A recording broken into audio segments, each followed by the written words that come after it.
I knew it was going to be hard, and it was very hard, and especially in the beginning. It's a feeling. The octagon feel. It's something that you lost after a certain time, and but Carlos, I haven't fought for a long time too, so we were both in similar situation, and yeah, but I knew I was ready for it. I made a lot of visualization, and I was ready for a tough fight. It's hard to say. I think, je crois que c'est un des combats les plus difficiles de ma carrière. Ce combat-là est celui de John Fitch.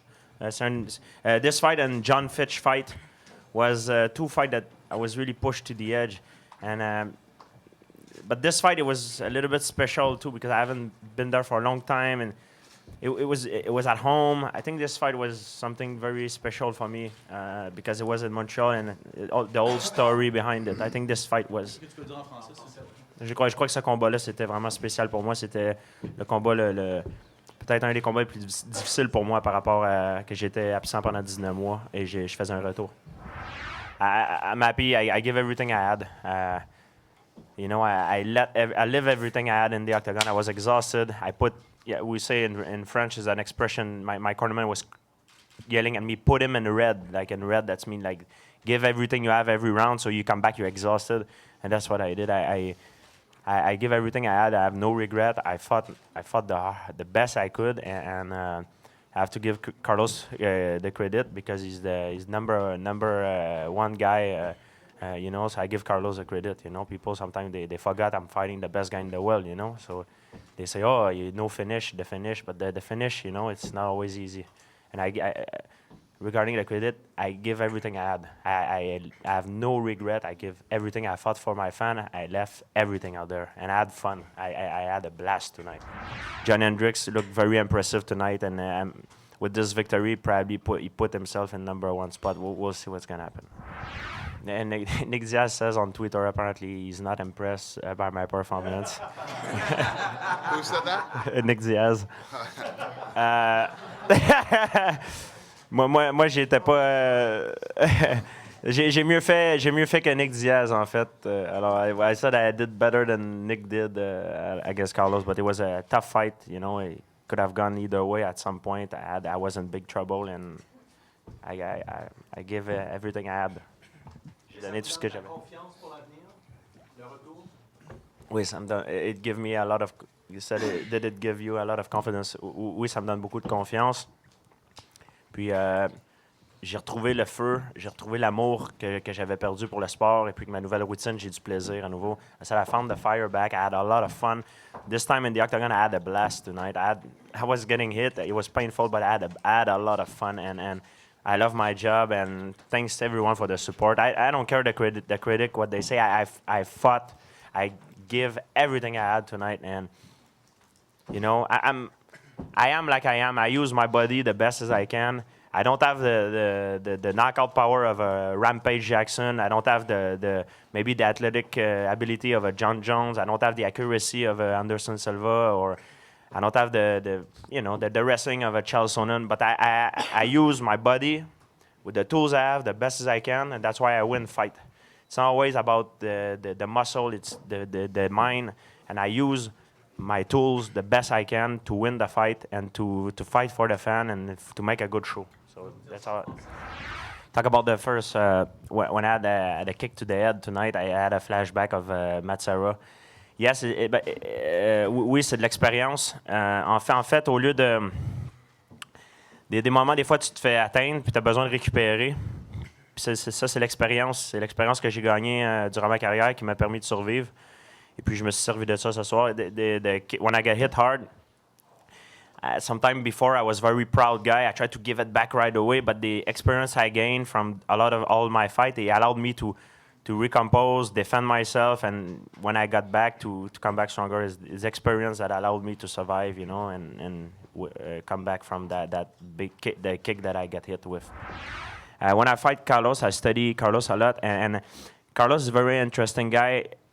He doesn't score. He have only one takedown in UFC, but if you look, the time that he has fought on the ground, more than 50% of the time he's on the ground, he's on top position.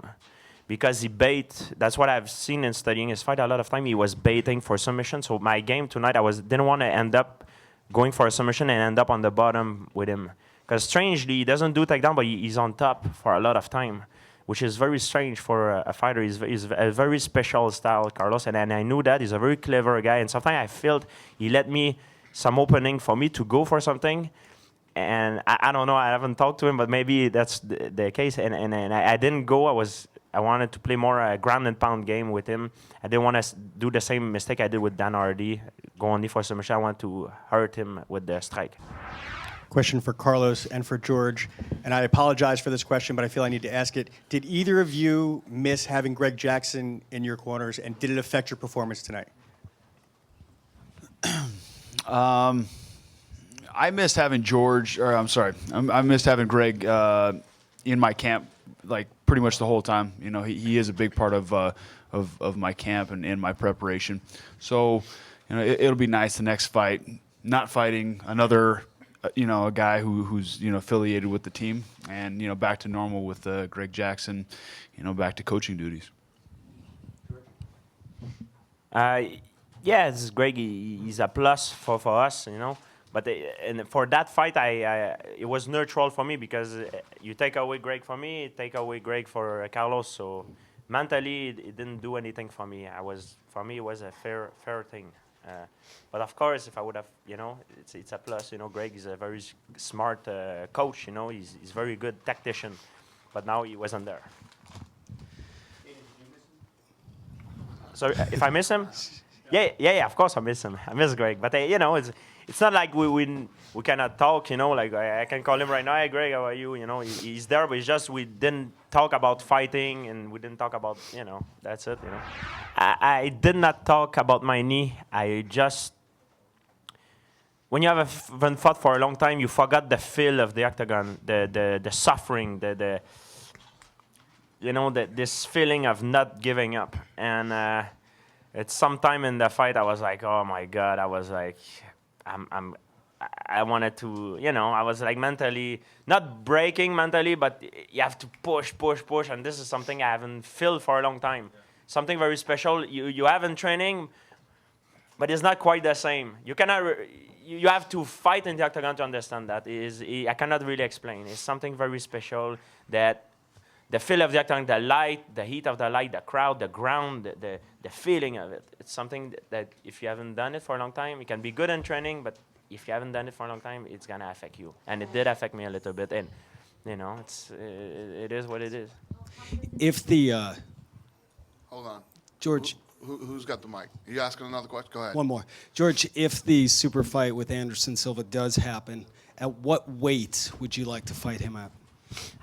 I don't know right now. It's a good question. I know Anderson have fought late 20s at 168. I don't know what he walk around. I know he's a pretty big guy, but he's an amazing guy. He went up in weight class. Me personally, is my weight. I cannot drop and go up like that. I can't do that with my body. Some guy they can play with their weight more easy than me. Me, I cannot go up and go down too much. So maybe we need to talk about that. I don't know how he can come down, but I say 170. I fight everybody at 170. But the thing is, it's pissed me off a little bit. Is I haven't even came back yet. I'm fighting Carlos Condit, and everybody talk to me about Anderson Silva. This is disrespectful for me because disrespectful for my opponent, And I think we give more credit to the challenger that I have, Is the guy, they're the best in the world, and I need to focus on my opponent and not thinking about the next step, And right now, I just finished my fight. It's the same answer I'm going to say. I need to recompose and think about it. I get hit a lot on the head. I need a break and think about it, Anderson said 177. He said 177 would be a weight for him. Yeah. We'll see. Yeah. The thing is 177, okay? I got show up 177. Then the night of the fight, I'm 185. Then him, he's maybe 205, 210. And I don't know how big he is. He's maybe 225, 230, He's a big guy, He's a very big guy. And I don't know how much he can come down. I used to fight, not a long time ago, used to fight in Japan at 168, which is smaller weight class than me. You know, who knows? Sometimes I'm sure UFC they can make magic thing happening. You know, so we'll see what's gonna happen. You know. I don't know how you can go down and up. You know, me I have a hard time Is my body? I'm an ectomorph body type. You know, I have very hard time going up and down. Some guy they can go up more and down. I don't know how they do. I'm not like that. I have a very hard time. I feel the feel of the octagon. It took me a few time to get it back. You know, it's something I haven't felt for a long time. And Carlos too. Carlos haven't fought for a long time, so we're pretty much neutral on that, you know. So it's something very special. The light, the crowd. It's not like you're in the gym. Some guys are very good in the gym, then they step for a real fight. The timing is off. It's something very special. So I was a little bit off in the beginning, but I get it back fast. Forgive me for asking. What did you think when you looked in the mirror before you came out here tonight? Well, before I put the ice, I look like a football, my head has the shape of a football, you know, American football ball, you know. That's why I put some ice, and I hope it's get better with time. He said, "What is talk about when you get hurt?" I said, "When you fight, you have to understand it's the same mental state of a gladiator. You go in. For me, is that I go until I'm dead, you know. But it's not, of course, the ref will stop, and it's not the same thing, but it's the same mental state. It's not the same thing, it's the same mental preparation of a gladiator. So that's why in the beginning, in the entrance of UFC, you see the gladiator, because the same mental state that we go into the fight. You know, as you were making that walk, and as you're in the cage, introductions going on, what's going through your mind? I was thinking. I tried to not think too much for this fight. Before when I fought Shield, I was thinking too much, over analyzing. It create paralysis. You know, it's in the English proverb. Paralysis, yeah. But I tried to just let myself go, you know, and I wanted to. I was thinking about the feel of the octagon, get it back, move, feel the cage, jumping around, put my knee on the floor, feeling the feel, you know. And but it was very fast because Bruce, the referee said the fight, so I didn't have much time. I had to compose myself, but I didn't want to make the same mistake of Dan Hardy. I talked to Dan Hardy a lot, and Dan, he helped me a lot because he says he was going too much with the emotion when he fought Carlos in England, and he gave me some good advice, and I didn't want to make the same mistake, you know, and because Carlos is a good counter fighter. I wanted to go third on him. Like that was the plan.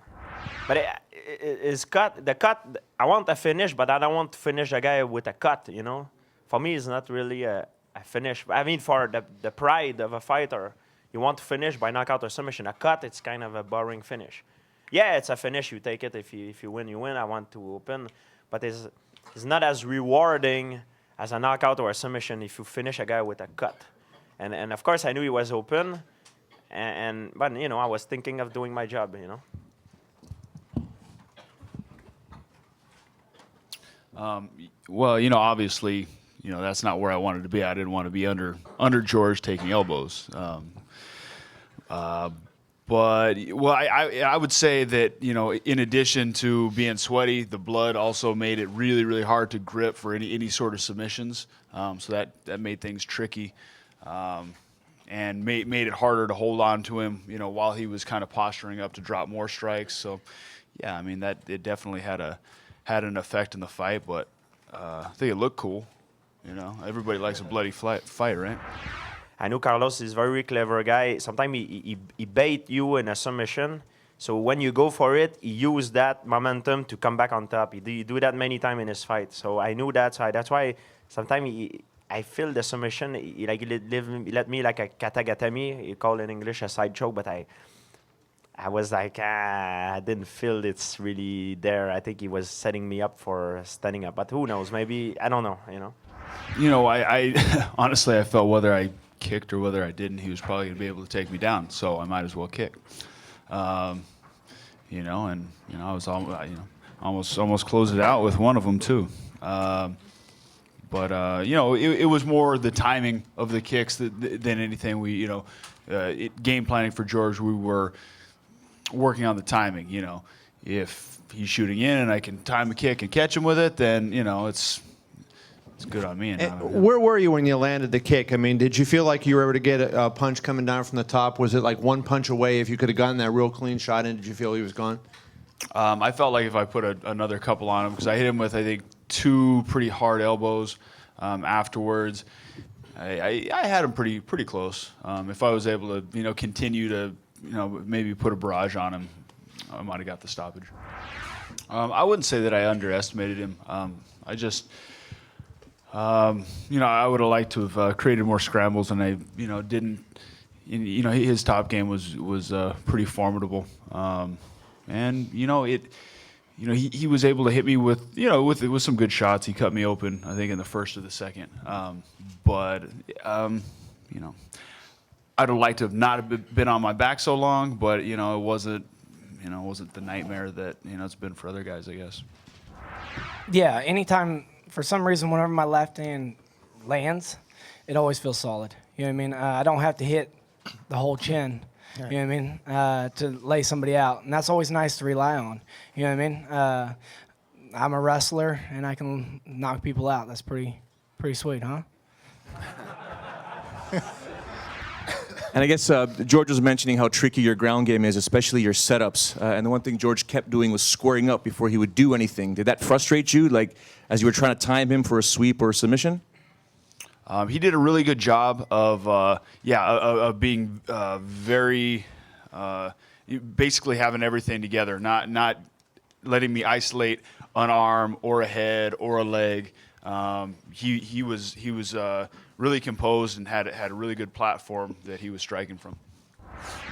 I had to be supremely focused on this man over here. George is one of the most dangerous guys that I've ever faced. I had my hands full.